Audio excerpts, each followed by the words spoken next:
You make a bunch of noise out here, so they have peace and quiet in here. Because there's no better sound than the squeak-free guarantee from Advantech Subflooring and Advantech Subfloor Adhesive.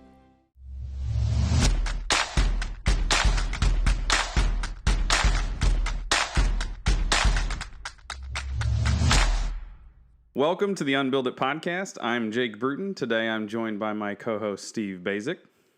That's a weak welcome. Hey everybody, welcome to the Unbuild It podcast. Steve just likes to scream so that everybody has to turn their audio version down. Yeah. It needs to be dynamic. Like you need to be able to yes. feel the podcast. You can't just it's not just something you listen to. It needs to be emotional. Maybe you're not as excited as I am to be here, but I can tell that I'm not as excited as you.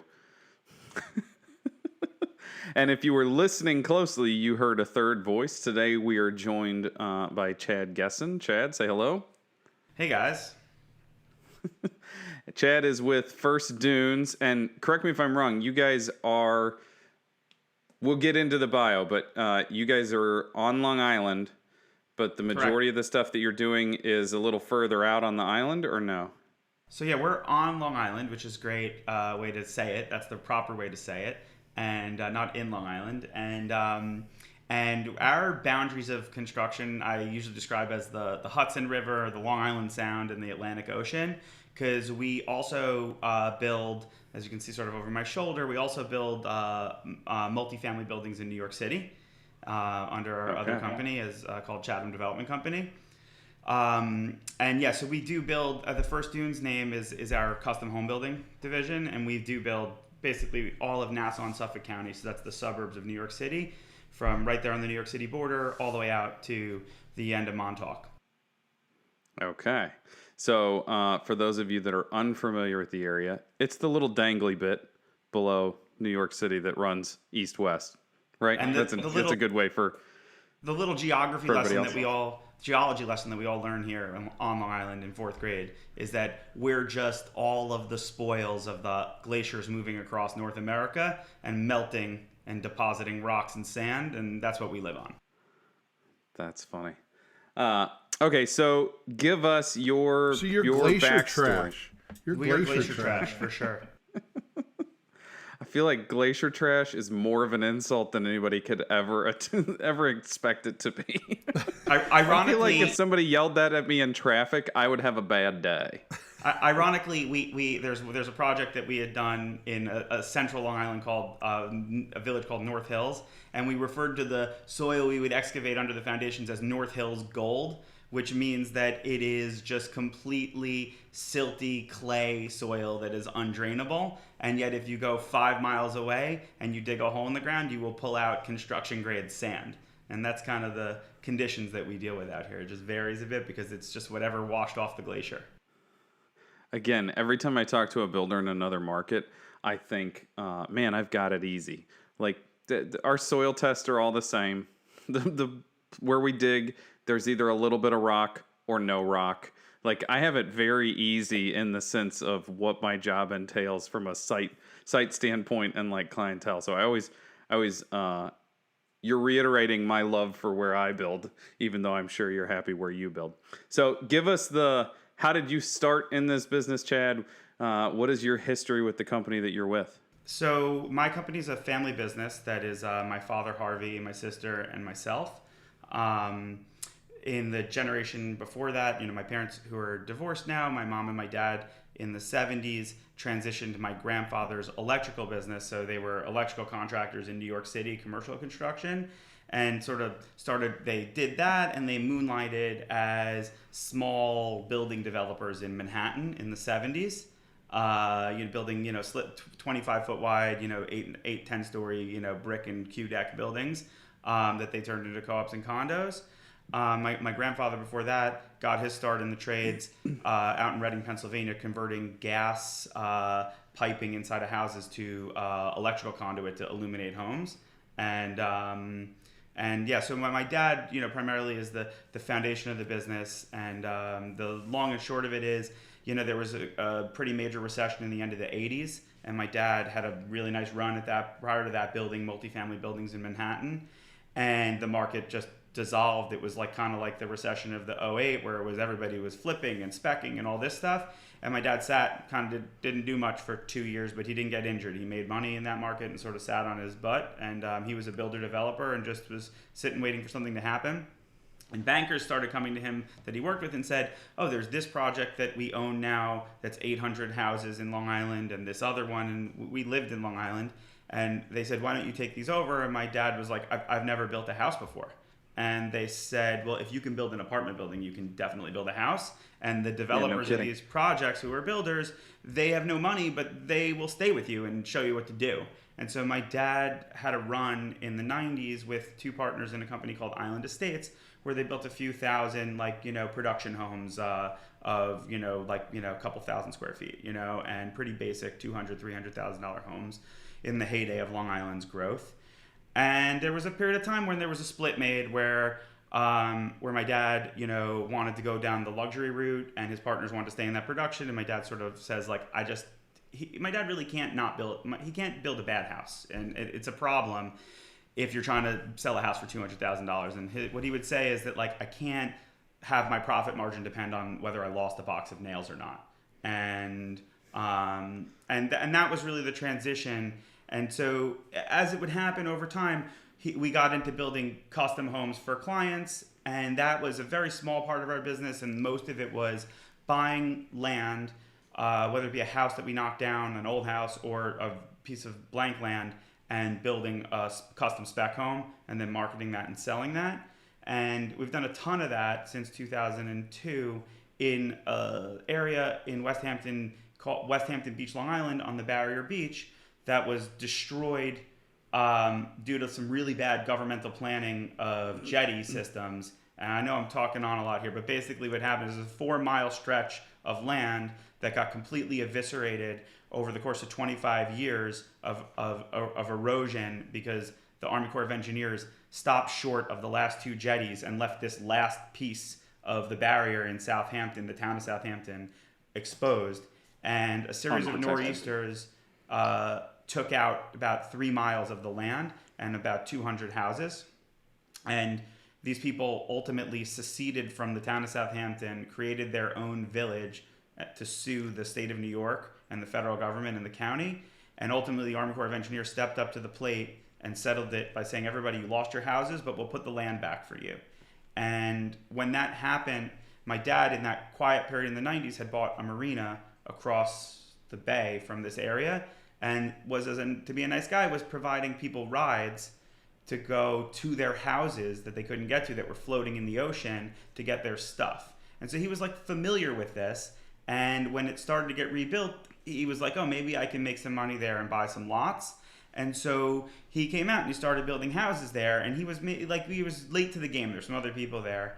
And what he noticed was people were building terrible houses. They were building houses where you open the front door and you can't see the ocean, but if you walk around a wall, the ocean's right there.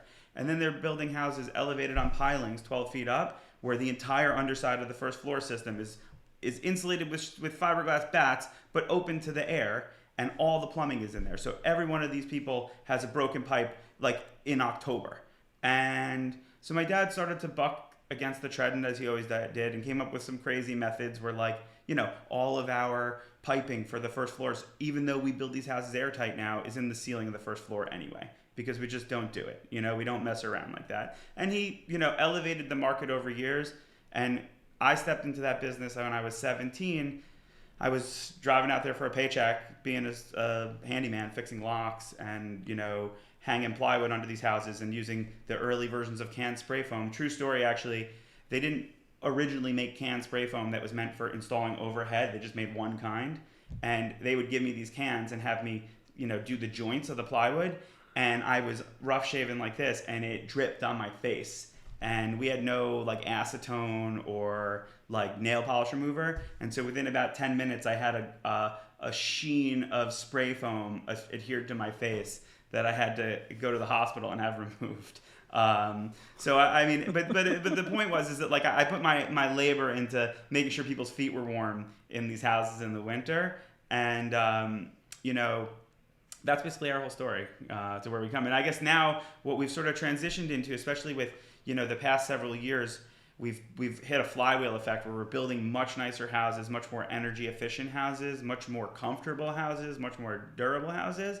And people realize that now. They are living 12 months in the houses that we build, where our competitors don't build 12-month capable houses. And so we get paid more for that. Now we've become very popular as a custom builder. And so actually now most of our work is custom, and only a few of our projects per year are specs.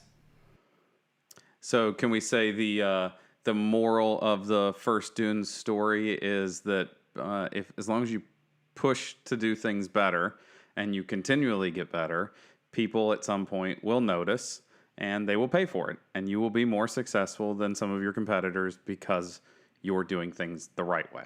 Yeah, 100%. And we're like, I've been really into Peloton recently to lose some weight, and there's an instructor who says progress over perfection.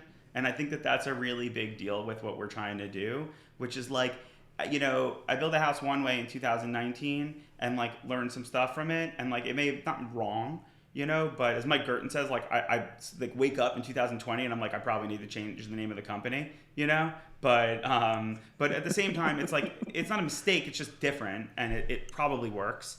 But in 2020, we've got a whole new way to do it maybe. And that's good too.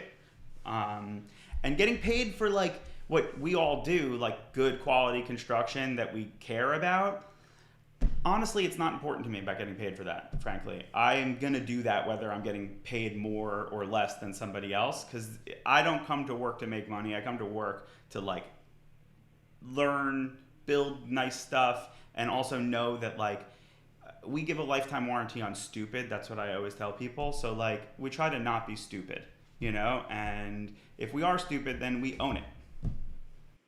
Yep, that's a fantastic one. We actually have that in our like disclosures document that we give to potential clients or to new clients with their contract. And it talks about hardwood flooring can be various colors in the same lot. Tile might have, we might have to order more waste for specific types. And while we give you the basic HBA or NHAB, but the National Home Builders Association's warranty, that doesn't apply to we did something wrong. Yeah. If we did something wrong, we're going to come back and fix it. But I like your idea of saying we warranty stupid. And for those of you that are just listening, you can't see the inquisitive face that Mr. Baczek is making, and I can't tell if he has a question to ask or if his computer locked up.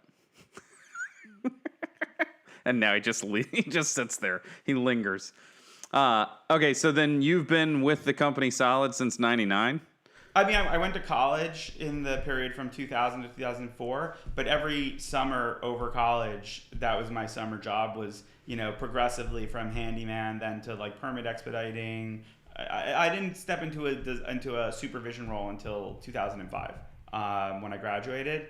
And at that point, I was project manager for a 144-unit townhouse development that we did, where my dad and his partner, God bless them, had a brilliant idea that we were going to have 5 models, but anybody could customize anything inside any of those homes to any spec they wanted. And so I ran which was a total mess, but it worked, and we got it done. I ran the customer service part of that, and the project management side of dealing with 144 custom homes built over the course of 30 months.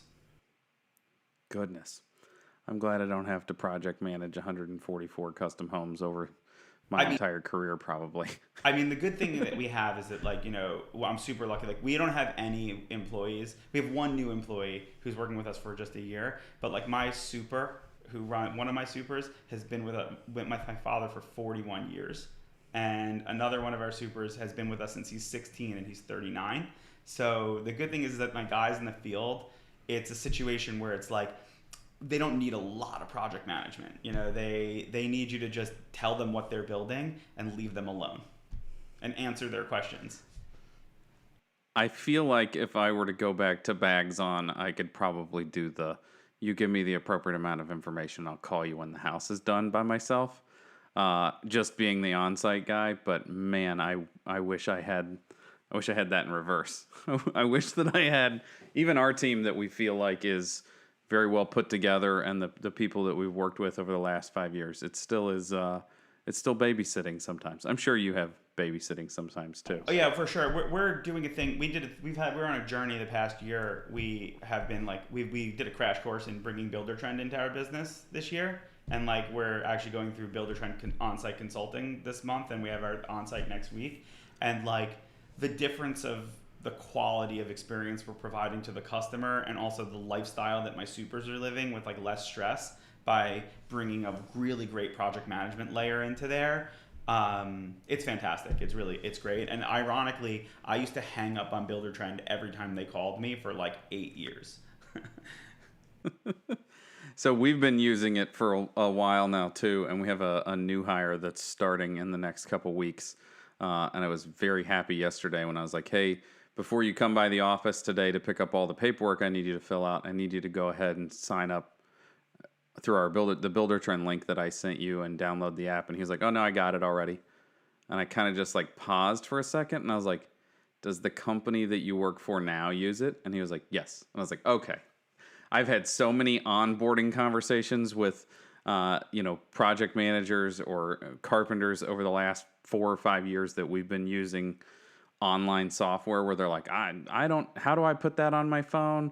What do I do? How am I supposed to log in? And I'm just like, oh, we have somebody joining our company that knows the drill. This is going to be a whole new thing. We're implementing a minor procedure with checking in deliveries, because this whole supply chain management thing has made us mental. So we're just like, we'll like buy something we need in 8 months and just have it shipped, just so it doesn't disappear, but then it disappears within our world. And it's always found. So we like added some custom fields into the PO so we could write where it was stored and stuff like that and find it later. And my supers said to me when I showed them this on Monday, they were like, "Are you getting us a secretary to do this?" And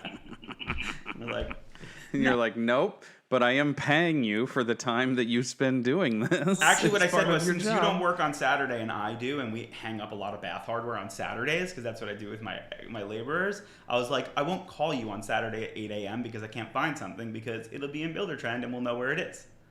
Yep, exactly. I like the daily logs for me, because I look at daily logs from yesterday in the morning before anybody gets in, and I can quickly send out a company-wide email saying, hey, don't go there this morning because you clearly got done with that. We need to, change gears or whatever. We now do. I'm waiting for Mr. Baczek to chime in here too, by the way. Chime in.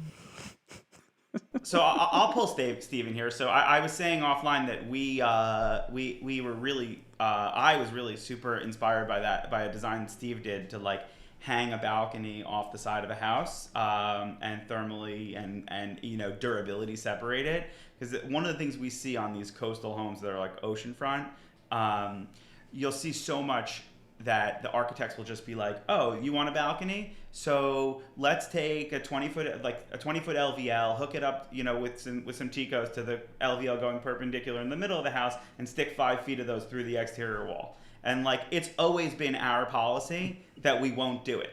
We just won't do it, because like that LVL is going to rot out. This is from my dad. Those are going to rot out, and then it's going to be my problem. And how am I waterproofing all of that crap?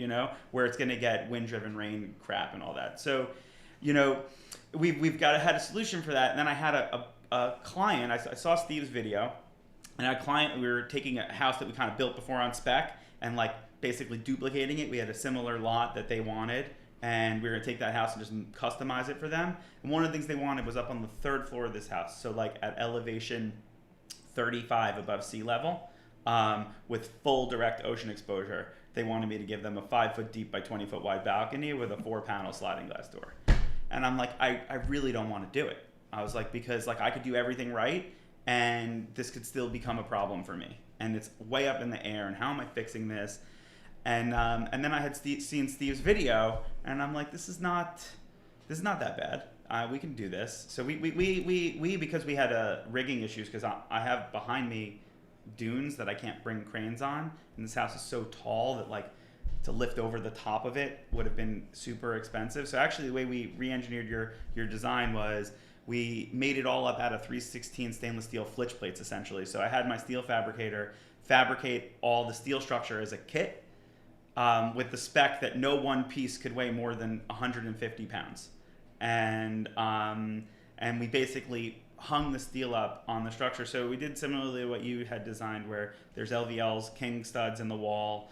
There happened to be a very major steel frame in this house anyway, so we had the wide flange steel beam right under the floor level anyway, and we basically enclosed the whole house. I had siding all done up to this. The windows were installed. Everything was, we do our own on-site ASTM testing for the windows and doors, so that was all done already. And then at that point, we just sort of like paused and said, how the hell are we actually building this thing? And re-collaborated on it and set up a pump jack and just slowly worked on it, drilling through bolts in, Prosecco R-guarding the bolts where they came through the walls, layering on the steel, and over the course of 3 days, we installed this like basket hanging on the side of the house.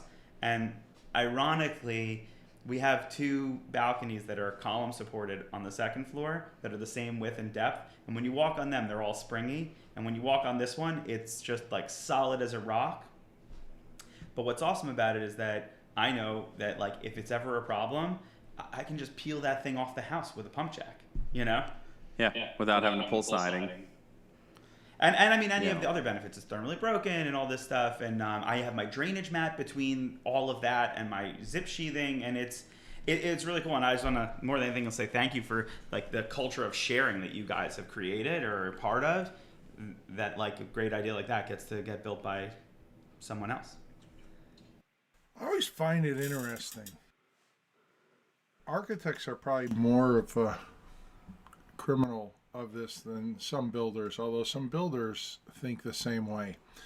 But if you invited some let's say architects, and you said, okay, we're going to go camp in the woods tonight. You know, it's heavily guarded. There's a big hill, no wind or any of that. They're going to come with a certain amount of gear. And then if you said the next day, you know, we're going to go camping again, but this time we're going to camp out at the edge of the jetty, right there, right at the water's edge. I'm guessing they probably bring different gear than they would the night before. But somehow However, they don't see that translation in the house, that the house should have different gear, that it's just the same house. I mean, I do a lot of coastal projects, you know, north and south of Boston. And in one house, I remember walking out back there. It had 4 inches of ice on the whole back side of the house. It literally looked like a iceberg, because there was a seawall. So the ocean was constantly smashing the seawall, throwing this mist in the air, and the mist gets blown on the house. And like window siding, everything, it was under this like 4 inches of ice. And it just, you know, it reminded me there that I can go across the street and it's a totally different environment 100 feet away, 200 feet away than it is standing right here. And I mean, obviously those projects are not the cheapest built homes, right? Just because of their location. And I'm not saying cheapest in building science sense. I'm saying it in aesthetic sense. I mean, those lots aren't the cheapest. So people who can afford those lots can probably afford some nice things, but that still doesn't translate into nice building science things that coordinate with that. So it's really... What's kind of crazy is like we have ASCE 24 like flood standards, and like generally speaking, the building inspectors all get that and enforce it on us. And even if the architects missed it, like the code officials, even the more simple guys, they know the basics of ASCE 24 as it applies to what gets built in their village or town. But like at the same time, the IRC like just doesn't deal with the fact that a coastal home it's a boat. It's not a house, you know? And as a result, like I see this all the time. I have a job that we might be doing this year where like it's a sad situation where like I got brought in to like they were referred to me by another client. I don't really do a ton of like remodel work, you know, or things like that. But I had somebody where basically had a bad GC and they mixed PEX A and PEX B piping, and as a result, the fittings like blew off the other side because nothing was installed right. And like, so long story short, in this house, I had to cut every ceiling open of a $5 million custom house that was built 2 years ago and repipe the whole thing. And while I'm there, they're like, hey, can you just take a look at the siding on this house? And I'm like, sure. And it's all Marvin. premium, the high-end series, impact glass stuff. It's installed. It's on a bluff over the Peconic Bay, and gets direct exposure. And it's a beautiful vertical and horizontal cedar installation. And they're like, yeah, so we've spent $100,000 repainting this house already. We've done it 5 times. And I'm like, yeah, but you see that all the time. I mean, I see houses, they have a $200,000 window package or more and a $10 flashing kit. It's like, you're Steve, buying some of the best windows Marvin makes, and then you're buying the cheapest tape because, oh no, that other flashing tape, that stuff's really expensive. Well, no crap. What do you think the WRB on that house was? Black felt paper. I'm guessing it was a house wrap. If only it was black felt paper. It's Tyvek, not even Tyvek drain wrap, And one of the things that drives me bananas is that what everybody goes, but my house is super airtight. And you're like, yeah, because spray foam is king in Long Island. So people are hitting their 3 ACH because they're just blasting closed cell spray foam for $40,000 in the walls.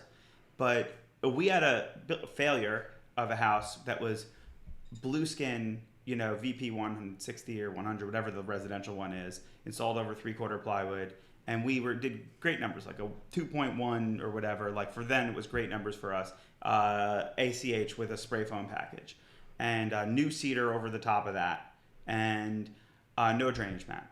And I had done a bunch of Blueskin in the city on our vertical jobs, so we knew it. And the first thing I said was like, don't we need a primer for this? And I called up the Blueskin rep. He's like, no, the whole beautiful thing is that if you're putting it on wood, you don't need a primer. And I'm like, but like, it's like February, and it's kind of wet out here. Is it going to stick? And he's like, no, it's good. So long story short, it didn't. And then we put the new cedar on it, which requires us to put screws in it like every foot. And it basically drank water through the spirals on the screws because there's no air barrier on the outside of that house. The air barrier is on the inside of the house. And we had like a few really critical like corners that would take the wind that we ended up, we just took whole sections of the new cedar off carefully, took off the Blueskin, Prosoco'd the whole wall, put it back together, and like dealt with the issue. We didn't charge the customer for that, but that was what inspired me, that I'm like, we're just never doing this again. Like we're not putting rain screens on these houses because it's for the $10,000 that it costs. This house is the difference between 5 years of life and 50 or 100. Yeah, what's interesting though is like even decent building science ideas might not be enough. I remember years ago we were working on a house. We took apart the vinyl siding on this existing house. And we were totally renovating it and like tripling its size. But all I remember is the builder pointing out when we were taking off the vinyl siding, it was all packed solid with sand. So it's like the wind thermal and mass. The sand just, it filled like every void. And so the vinyl siding, you'd sit there and say, okay, well, it's acceptable rain screen, but it was packed solid with sand. Yeah, so even if you did the right thing, you might not have done enough. That's the truth. I guess the moral of the story is it's just a freaking challenging situation. I mean, it's a barrier coast with the barrier failed. You have to verify. There you go. That's why what we had back in like 2016. We had this house we built, and it was the first one we switched. We tried and put weather shield windows out. And nor'easter came in, but like not nothing crazy, just like a winter storm. And we come in to check this house. There's a spec on the market, and there's like second floor facing the bay. There's a little stain by the wood reducer on a double slider. And so we're like, that's we got to investigate that. Let's see what that is. And I had a thermal camera at that point. We're really banging our heads against the wall, and we just can't figure it out. So I called up our HERS rater and said, can you do me a favor? Can you come over here and put a blower door on this house? And I'm going to spray that thing with water. And so we put that house at negative 150 pascals, whatever the fan could do to that house, we did it. And we shot water at the door to try to make the door fail. And, the door failed a little bit, but not bad. It was a little spitting happening, but it wasn't bad. And it turned out that what was happening was, it was where we had AZEK trim just screwed right into the mullion right next to it through Tyvek drain wrap was where all the water was coming in. And we looked at that and we're like, what the hell do you do about that? And we were in the Stone Age. Are back all then. of our trim packages screwed on like that? Yeah, so we were in Stone Age. So what we did was take this trim off and route grooves out of the back of the trim to let water drain. But that's what inspired us. So that after that, we bought a little rig. It wasn't a lot of money, which is a spray rack and a little gauges and a fan, like a shop vac with some gauges on it. And we run a 1105 ASTM 1105 test before we sheetrock every house now. We're just like install every window. No, we do every type, but I don't tell them. I do it the way I come from doing buildings in the city where like that's in New York City. That's code. I have to hire a third party laboratory to do that. So I've watched the real guys do it, and what they do is they just make you install a bunch of windows, and then they don't tell you until they show up which one they're going to test. So I do that to my guys, and for us it's always a learning experience. And if we start getting a fail, then we'll go check another one or whatever it may be. And like we just did a great one where like we've been switching to fluid pans, and my carpenter window installer, like the guy who I use for a lot of stuff, was like, I like the fluid pan, but can you just let me put a lead copper pan under these big doors anyway? And we'll put the fluid and the lead copper. And so he does that, and if you can believe it, in our market, it is extremely rare to not find bottom flanges taped right now on windows and doors. So I have to. I think that's national still. I have to re-educate every single person who installs a window and a door to make sure that's not happening. And in any event, we run the test, and we get into like 30 minutes on a 12-wide slider. And they were like, no, 24 minutes. And all of a sudden, under the lead pan, which is all Prosoco air dammed on the inside, it starts to spit water. And I'm like, what? Like, not the door, under the pan. And I'm like, what happened here? And we have temporary plywood on the deck, so I can't see the lead pan. And I tell the guys, go take the plywood off. We finish the test, and I go take the plywood off. What could have happened here? And I go look, and the guys installed the lead pan the same way we tell them to install the windows. So they left the whole underside of the apron unsealed because they were thinking that should drain also, which I thought was great that they were thinking about that. But the problem was that in 30 minutes of the test, of the cyclic air pressure test, we drank enough water under that little gap to suck the water all the way back inside. And that's the point, like, to clients when they think we're kind of mental with some of the stuff we do. We're like, that ASTM test is like not adequate for our environment, honestly. It's not real that you run only 30 minutes of a 50-mile-an-hour wind with a heavy rain. We could get that for 4 days. Yeah. I'm wondering if I should get fake glasses like you, Jake, because it does make you marginally more intelligent looking. I'm just wondering if it would do the same. They also make me more intelligent. They're not fake, because when I have to take them off to like wash my face or take a shower or something, I have that terrifying moment that, like, in a post-apocalyptic world where somebody breaks my glasses, I'm now the one that has to just crawl you're into in the a hole and bathroom die. like this, like, where's the wall? Pretty bad. It's pretty bad. I'm equally blind. Okay, we have. If I can't find my glasses, I need my wife to do it for me. Yeah, the same here. If I dropped them and then accidentally kicked them, I would just have to sit and wait for somebody to come and help me. It would be impossible. Next time we're together, okay, so I would intentionally hide them on you. Thanks, buddy. We're coming to the close. We got somewhere, 5 to 10 minutes max, probably, because I know that Steve has a heart out this morning. I want to hear about the building science conundrum that you are donating a little bit of your time on today, Chad. So I was telling. Oh, and don't tell us the solution. Tell us what the problem is, and we'll see what Steve says. It could be a non-building science. It could be a maintenance issue. But I've had the true pleasure and honor of sitting through some Peter Yost building science puzzle classes. Oh, great! I know. Yeah, I was gonna get that reaction, but. But so I got recruited to be on the facility committee of my daughter's Hebrew day school in Brooklyn, and it's in the building is a 5-story new construction building that's about 10 years old in Brooklyn. So what that should tell you is it's half a condo, and then the other half is actually the school. And what that should tell you is that this is looks like good construction, but anything you see built in New York City, you should make the assumption that it was built as poorly as possible with as much hate in the process as possible, because that is the New York City construction way. And So in any event, I got the email, the first thing I'm on this committee that I've been engaged to deal with. They sent me an email from the woman the teacher there, or the assistant, I guess, who is both the facility manager, also the nurse. She's got a bunch of hats. So she's not a building science professional or building maintenance professional at all. And they're chasing leaks with their rooftop air conditioning units on the roof of this building. And it starts off with that these water leaks have only begun since the COVID required us to start doing 5 air changes per hour in the school building for ventilation purposes.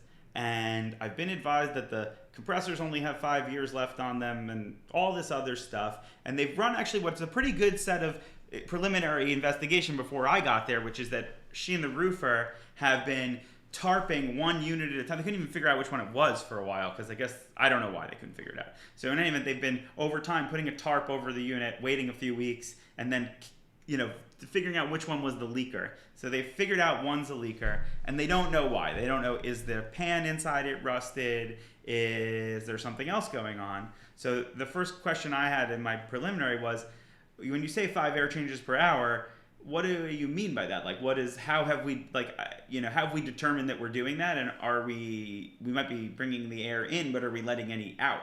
Because one of my concerns here is that potentially we've just created an enormous negative pressure situation, or positive, in this school. And this pan is fine, but this pan is pressurized, and just any water that gets into it is just going to just never leave because of that. Same reason why when I put an air pressure chamber on a sliding glass door, until I turn the fan off, that track's not going to start weeping. And so, like, the first part of this entire thing is they're asking the building to do something that it wasn't necessarily designed to do, and they probably didn't consult their HVAC guy or their builder about whether or not they should do this to the building. Exactly. And I mean, more than anything else, like I said, like, how did you come up with, like, what that actually means? How do you know you're doing 5 air changes? And when I started asking the head of the facilities committee, who was around for this, he's like, we weren't even consulted. I have no idea how anyone figured this out. As far as I'm concerned, they just turned the fan on all the time, So and running the fan all the time means there's more infiltration from outside stuff that might have humidity, it might have moisture, it might have whatever.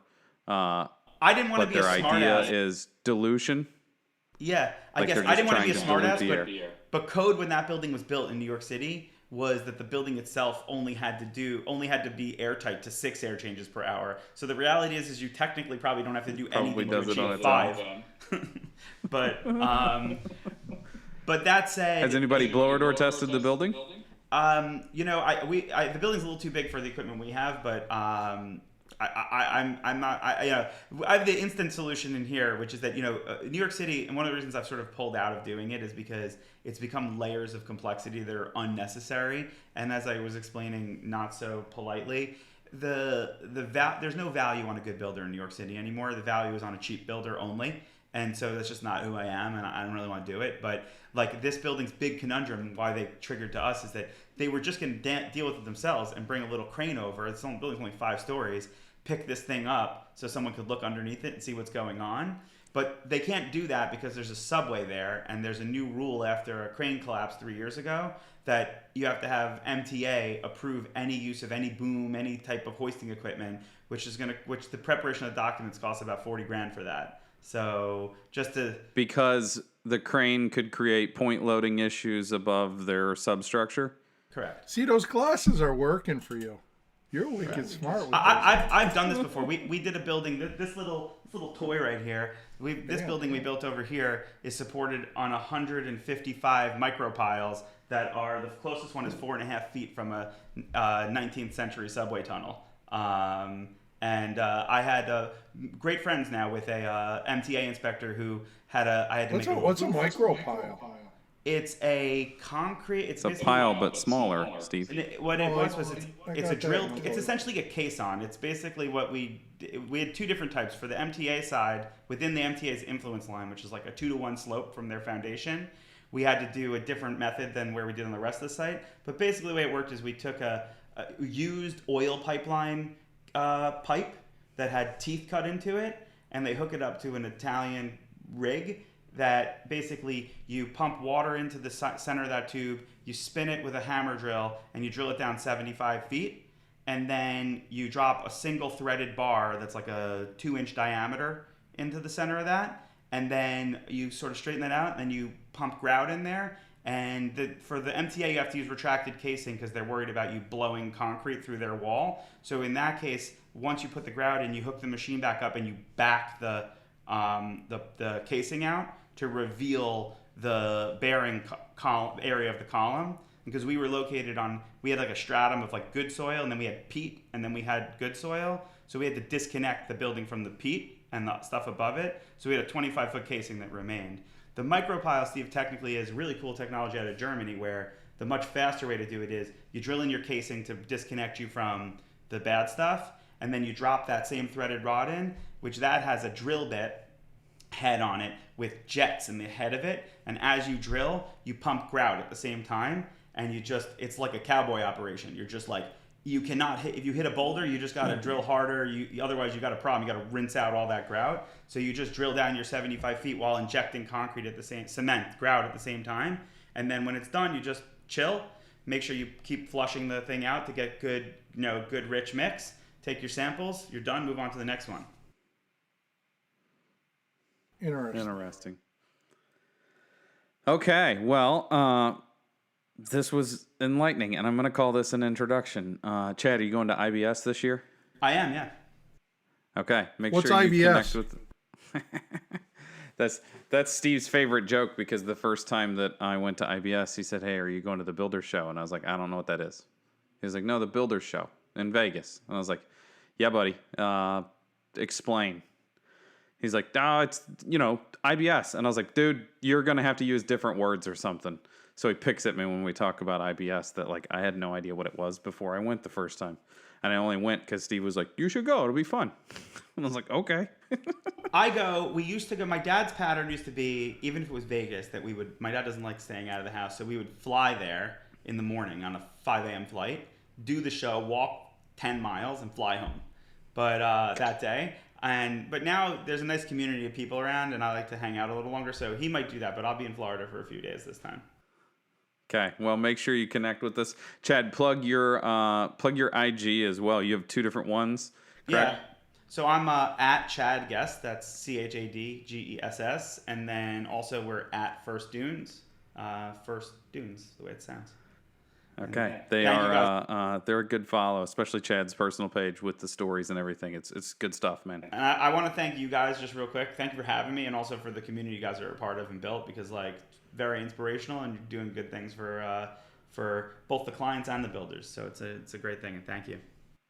Well, thank you, and continue to share your stuff too, because I think it's pretty interesting.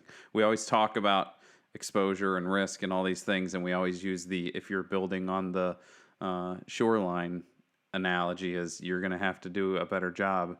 And I don't know very many builders that actually have to build on the shoreline and have to do a better job. So, Steve, do you have closing thoughts or anything? No. He's going to say Steve, no. I knew he was going to say Are you no. gonna design my next house or what? I'm ready when you are, buddy. Let's do it. All right, I'm emailing you offline. We have a brand new lot for a spec house. We just got in contract. There you go. I'm ready to come down there. Okay, so if you watched on YouTube today, this is our first Zoom call YouTube video. I've done Zoom calls before. No, this is our first one that we published to YouTube. Oh. Try to not listen. If you're going to listen poorly, just don't listen. Deal? Now he's just sitting there. This is my favorite part. Don't forget to click like and subscribe if you listen to us on whatever format you listen to the podcast, just the audio version. Don't forget to leave us a 5-star review on iTunes and spread the word. We're trying to actually educate other people, as Chad said. We're trying to share this content. You should say something catchy like "spread the word so we can spread the word." There you go. You heard it here first. Thanks for watching the Unbuild It podcast. Till next time, Chad. Thanks for being man. a guest. It's been a treat. Thank you guys. I'm trying to Appreciate close this out. No, I appreciate the story. It's really cool. I agree. I look forward to connecting with you at IBS, man. Thank you guys. Have a good day. Pleasure. Yeah. Bye now.